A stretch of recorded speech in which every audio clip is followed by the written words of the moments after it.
আপনি কি জানেন সাবুদানা আসলে কোনো শস্য নয়? আসলে সাবুদানা তৈরি হয় কাসাভা নামের একটি গাছের শিকড়ের স্টার্চ থেকে। এই স্টার্চকে প্রক্রিয়াজাত করে ছোট ছোট মুক্তোর দানার মতো তৈরি করা হয়, যাকে আমরা বলি সাবুদানা বা ট্যাপিওকা পালস। তাহলে প্রশ্ন হলো, এই সাবুদানা কি স্বাস্থ্যকর? কিছু পরিস্থিতির ওপর নির্ভর করে। সাবুদানার সবচেয়ে বড় সুবিধা হলো এটি খুব দ্রুত শক্তি দিতে পারে।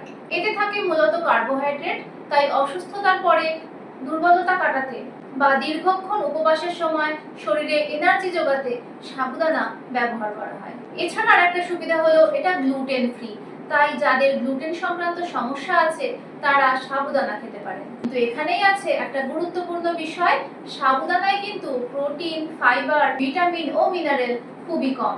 অর্থাৎ এটি পেট ভরালেও পুষ্টিগুণের দিক থেকে একেবারেই উপযোগী নয়।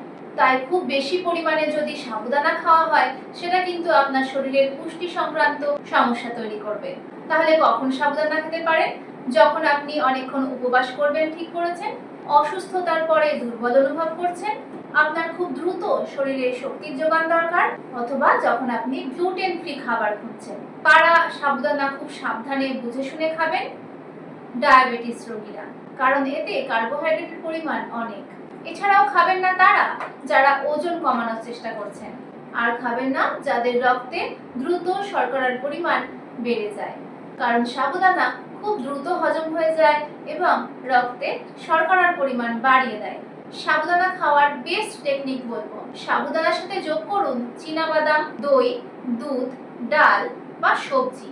এতে আপনার সেই মিলটাতে প্রোটিনের পরিমাণ বাড়বে, ফাইবার বাড়বে, যার ফলে রক্তে দ্রুত শর্করা রিলিজ হবে না। সবশেষে বলবো, সাবুদানা কোনো সুপারফুড নয়, আর খুব খারাপ খাবারও নয়।